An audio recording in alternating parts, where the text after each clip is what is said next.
Sa iba pa ring balita, hiniling sa korte ng kampo ni Congresswoman Gloria Arroyo na payagan siya makalabas pansamantala sa Veterans Memorial Medical Center kung saan siya nakadetine. Yan po ay para makadalaw ang dating Pangulo sa burol ng bayaw na si Congressman Iggy Arroyo. Saksi si Susan Enriquez. Isang linggo na mula nang pumanaw si Congressman Iggy Arroyo. Kaya naman ganun na lang daw ang pagkasabik ng kanyang kuyang si dating First Gentleman Mike Arroyo na makita ang kanyang labi. Pero hindi siya makalipad ng London dahil sa whole departure order ng Sandigan Bayan, kaugnay ng NBNZTA controversy, kaya hihintayin na lang daw niya ang pag-uwi rito sa labi ng kapatid. Gayunman, umaasa raw siyang makakatabi niya sa pagluluksa ang asawang si dating Pangulong Gloria Arroyo.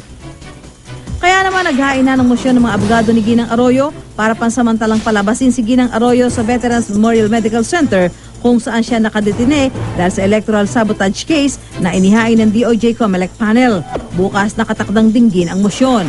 Ay upang makapunta po siya at makadalaw sa wake po o yung lamay para kay nasirang Congressman Iggy Arroyo upang makapagbigay po ng huling paggalang sa alaala nito. Ang COMELEC hindi naman daw tututol kung sakali. Maliban na lang kung magiging security risk ang gagawing pagdalaw ng dating Pangulo sa burol ng bayaw. Gayunman, gusto munang matiyak ng COMELEC ang detalye ng burol. Gayon din ang tiyak na araw at oras ng dalaw ni Ginang Arroyo. Ayon sa kampo ng mga Arroyo, ibuburol muna sa bahay ng mag-asawa sa La Vista ang kongresista simula Sabado.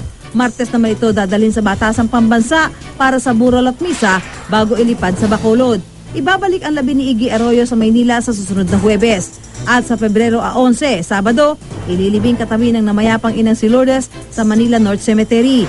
Inaasahang nasa London na ngayon ang asawa ng kongresista para asikasuhin ang pag-uwi ng kanyang labi.